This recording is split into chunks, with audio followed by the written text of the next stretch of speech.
Hi, and welcome to Interoperability 101, What You Need to Know in Kansas. My name is Jeff Clare, and I'm a project manager with MediSked. On today's agenda, we'll define what interoperability means. We'll answer your question, what interoperability means for me and for the people I support. We'll talk about how interoperability is relevant for home and community-based services and long-term services and supports, and specifically in Kansas. And finally, we'll answer another of your questions. What should I be doing about interoperability? So let's explore the meaning of interoperability. As most of you know, Kansas has many different places where health data is stored, and it can get frustrating to have to go to several different places just to find key information about the health of the people you support, not to mention remembering login credentials to an endless supply of databases. What if you could go to a centralized location and find all of this information instead of having to hunt around in various databases to find it? Well, you can. That's what interoperability is all about. Centralizing the information you need to provide quality services and care into one place for quick and efficient access to data. Your software vendor should partner with your CDDO, case management, and/or provider agency to create interfaces to exchange data from outside databases to a centralized data hub. And it can be done safely and securely while still adhering to compliance requirements. MediSked is currently working with a county developmental disability organization in Kansas, as well as with managed care, government, and provider organizations across the United States, and is well versed in the interoperability needs and solutions that are currently existing, as well as being proactive in exploring potential future opportunities. This definition is from HIMSS, the Healthcare Information and Management Systems Society. So interoperability is not simply the exchange of data, it's interoperability when the systems are actually able to use the data that's exchanged. So interoperability is the ability of different information systems, devices, and applications to access, exchange, integrate, and cooperatively use data in a coordinated manner within and across organizational, regional, and national boundaries to provide timely and seamless portability of information and optimize the health of individuals and populations globally. So, okay, interoperability seems great, but what is it really? Well, interoperability is the way products and systems communicate data, where interfaces of those solutions are universally understood. So this will allow multiple systems to work with each other without any restrictions and with the proper permissions. So universally understood, the programming language on the computer systems use to talk to each other is a language that they both speak. If one asks for a blood pressure reading and gets a blood pressure reading back, as opposed to a weight or blood sugar reading, which would be really confusing. So they have to speak the same language. Now let's talk about these two terms, permissions. So permissions, users have proper authority to access and exchange the information. For example, the patient, the provider and the provider's EMR, or the lab processing system that receives lab orders from the provider via the EMR. And consent is certainly something that needs to exist within the permission structure.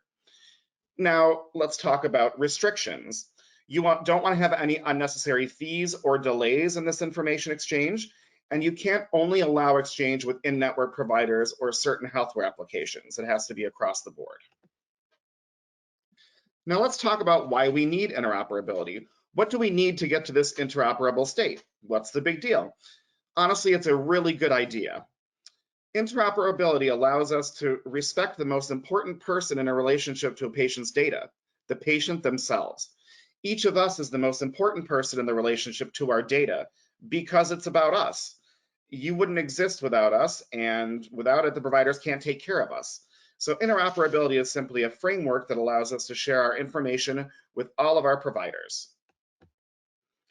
It promotes transparency through technology, providing opportunities for providers to gain visibility into the range of care and services an individual is receiving. Both health and human services are late to the game in terms of technology. You can use an app to buy stocks, you can ride in a self-driving car, but we still use paper, we still use binders, and we still use fax machines. Now we need interoperability as an impetus to innovate and to bring us into the century. Now let's answer a big question you may have. What does interoperability mean for me and for the people that I support? Well, you should speak to your technology vendors and see what interoperability opportunities they offer.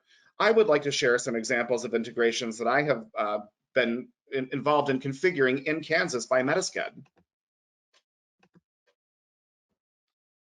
I'm sure many of you are familiar with CAMUS. There's a certain demographic and assessment information that needs to be input into CAMUS to be tracked at a state Medicaid level. But there's also data that you're inputting into CAMUS you probably want your EHR as well. There's nothing more frustrating than having to enter data into one system and then manually have to go and enter the same data into another. It's time consuming and it's prone to errors. The CAMUS data ingestion interface allows CDDOs to enter the relevant information into CAMUS and then have a process to ingest the same data into MediSked Coordinate, removing that time consuming and error prone extra step. Here's how it works. The demographic and assessment data is entered directly into CAMUS. Formatted files generated from CAMUS are then placed onto a secure FTP, often referred to as an SFTP. An automated nightly process ingests the data from the FTP into MediSked Connect Exchange Data Hub. Connect Exchange populates the data into MediSked Coordinate in the EHR record. And functional assessment document is automatically generated and added to the individual's record. This is a read-only document and it's meant to be the assessment document of record.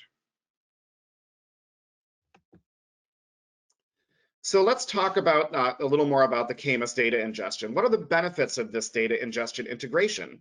Well, the CDDOs are in control of their data. They can choose what data they'd like to ingest and what fields each data element should populate into Coordinate. They can also choose how frequently they like the files ingested. It reduces the need to enter the same data multiple times into different systems. It ensures that the data in Coordinate matches the data in CAMUS.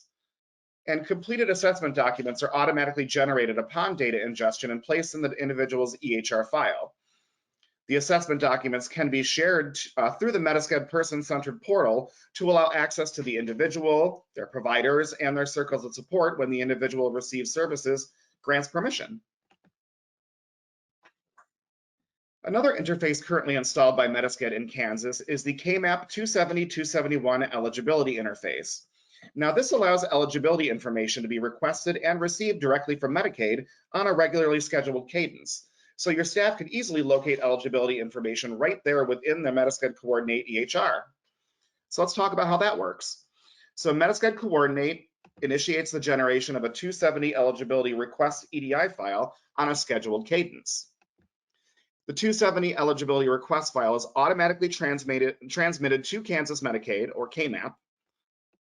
KMAP will in turn generate a 271 eligibility return EDI file and will transmit it directly back to MediSked Coordinate. MediSked Coordinate will automatically ingest the 271 eligibility return file data, and then users can use the check eligibility feature in Coordinate and see whether the individual is eligible and for what coverage. So here's an example of what the check eligibility feature looks like in MediSked Coordinate. With several different ways to filter down the data, you can search by dates or individuals, service access specialist, eligibility status, demographics, or even a specified date of a 271 file. When looking at an individual's eligibility record, you can see what coverage is active, the date of verification, as well as any applicable exception codes. Exception codes also include a link to see more information about that particular code. So what are the benefits of a 270-271 eligibility interface with KMAP? Well, the file interface is automated, so no action needs to be taken by the CDDO or provider agencies to get the return files. The agency can choose how frequently they'd like to have this interface run. And in addition to standard Medicaid eligibility, you can see more in-depth information such as coverages and exceptions. The EDI interfaces are HIPAA compliant and they're safe and secure. And there's a broad range of search and filter options to make finding the information you need quick and easy. You can also export these into Excel or PDF. So we talked about permissions a few moments ago. I, as the individual, I get to choose permissions. I decide. There's also a customer aspect which we shouldn't overlook. Now, this is sensitive and sometimes traumatic stuff. it can be exhausting telling my story over and over again. So if my provider were able to look over my records ahead of time and only ask me for more detail when needed, that sounds like a much better experience of care. So that's a good individual perspective of what interoperability means to the people that you support. Now, this visualization shows the right idea. Eliza, the individual at the center of all her data, whether it be from a public health registry or from her health plan, her pharmacy, her doctor, or her day services provider, all of this data should come together to tell a cohesive story about Eliza. Now, this is an important part of providing the best care to Kansas residents while keeping the individual at the center of their story. So now let's talk about, what does interoperability mean from a provider's perspective? Well, assuming the appropriate consents are in place, as a service provider, I can see where my individual received healthcare, what was ordered, who ordered it, and any related results with no special effort. As a healthcare provider, it allows me to be more informed before I walk into the room or make a first contact. I spoke before about trauma. If I know ahead of time, I can employ some soft skills to be sensitive to what an individual or patient may have experienced. I'd like to tell you a short story about Christine. Now, Christine is a care manager I worked with at a large healthcare conglomerate. Christine said to me one day, "Jeff, I need to get the discharge instructions for my patient. She went to the hospital across the street instead of to our hospital, but I need to arrange services for her, and she's already been home for a day." So I said, "Okay, unfortunately, we don't have an integration built to that hospital, but you should be able to get it from logging into the exchange." And her response was, "Well, which of my logins is that?" Well, of course, I return a blank stare because I would never know her logins and never should know her login credentials. And then she tells me, "I have 27 different logins." She counted one day, 27. That's how many systems she has to log in to get the information that she needs to care for her patients. That's a lot. So this is what true interoperability is really trying to get to: an end to that madness, to allow you as a provider to see everything you're authorized to see so you can provide care in a holistic way. Now let's look at what interoperability means from a county DDO perspective. So service access specialists or targeted case managers will no longer need to try to remember 27 logins to be able to see the data they need to oversee services. Now they can see alerts right on their home screens whenever new or modified information is transmitted. They can also ingest demographic and functional assessment data to minimize duplicate entry. Oversight agencies can also report on their own data in concert with the data that's being ingested through these interfaces, allowing for more insight into the big picture of the services being provided to those they support. After all, we are here to improve the lives of the people we support, and being able to use data to review, monitor, and plan for the future is critical to that. So let's look at another example of interfacing possible in Kansas. So Christine, that case manager that I mentioned with the 27 logins, let's say she's now a MediSked user, and she's much happier because of it, because she can get notifications of hospitalizations and other critical incidents within MediSked Coordinate and manage any follow-up tasks that result in those incidents automatically. For example, if Christine knows that Eliza works on preparing meals for herself within her residential habilitation setting, because Christine has access to her functional assessment and options counseling, she helped Eliza procure those services, so she knows what she's working on. So for Christine to be aware of these kind of incidents as soon as possible allows her to jump into action and make sure that any interim support that she needs while recovering can be met quickly and efficiently. So, for example, if Eliza has broken her leg, Christine can see that automatically with a notification. And because she's aware that Eliza prepares meals, she understands that, well, maybe preparing meals and handling crutches in the kitchen may take some time to do at the same time. So she's able to arrange a meal service for a couple of weeks. And then that way, Christine is helping Eliza live a better life and not be so worried about having to worry about supporting herself with the crutches and preparing her own meals. So she's able to jump in right after the incident and make sure that anything that can be done between the incident and any necessary recovery afterwards can be made easier without even having to reach out to anybody or make a phone call. It all comes right in through her homepage. So it's extremely convenient, it's extremely fast, and extremely efficient. And also with the MediSked portal, The entire care team can be notified of the new updated plan to work with Eliza after she's broken her leg and throughout her recovery. So MediSked supports interoperability solutions for today through integration with HIEs. We also have an amazing team of engineers who are getting us ready to support FHIR and exchange data via APIs in the future. So the value of data sharing cannot be overstated. I list a few additional use cases here, but there are many more. Natural disasters. Now, Kansas is no stranger to powerful storms and natural disasters where many folks may be completely displaced. With a more uniform system and process of data sharing, they wouldn't have to start from scratch. Public health crises, like the one we're hopefully winding down right now, interoperability would have made COVID tracking and reporting a lot easier. Also looking at care transitions, whether you're going from an acute hospital to a nursing care facility or a long-term hospital, or from long-term care into residential services, or if you're coming from another state into Kansas, interoperability makes things smoother, and having the ability to transfer information automatically will no doubt lead to a more efficient care plan for everyone involved. And of course, there's value-based care. If you're involved in a quality program where you have dollars tied to achieving certain outcomes, it's much easier if you can track those outcomes. Say everyone I care for needs to see their primary care physician once a year. If I can track those outcomes, no matter what EMR the doctor is using or what the insurer pays for the care. So you can see how the benefits of interoperability are certainly real. It's definitely a place we'd like to all be. Now, I'm sure you're wondering, what should you be doing about interoperability? Well, FHIR and the use of APIs are new in healthcare and are certainly new in human services. So it might be more relevant to find out what's on a vendor's roadmap to develop as opposed to what they have in their platform today. Now, here's a few things to think about. If you're a decision maker or a decision influencer at your organization, think about how easy it is for your care providers or care managers to get data from other parties. Is this an easy part of your workflow? Are you leveraging data sharing that your vendor is offering today? If you're thinking about an upgrade, find out, does your vendor have a plan to support FHIR? Does your vendor use APIs to exchange records? If the answer to any of these questions is no, then please consider reaching out to MediSked for a demo. We currently have some of these tools in place right here in Kansas, and we'll continue to look for additional opportunities in interoperability for our roadmap. And we would love to give you a more in-depth look at our solutions.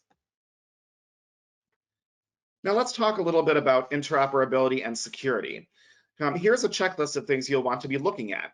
You want to make sure that you conduct a security risk analysis, that you have audit logs and reports in place to be able to verify who is accessing the data, that your end user devices are all encrypted, that you're allowing access control and making sure that people only have access to the information that they need to have to do their function. Automatic timeouts, make sure that your system is logging people out after a certain period of time. You also want to be very careful with data integrity. Maybe make sure that you're checking now and then and making sure that the data that is in your system is the data you expect to be there. You want to make sure you have trusted connections. You want to make sure that your data is encrypted, and you'll also want to keep disclosures on file to make sure that you can produce those if needed.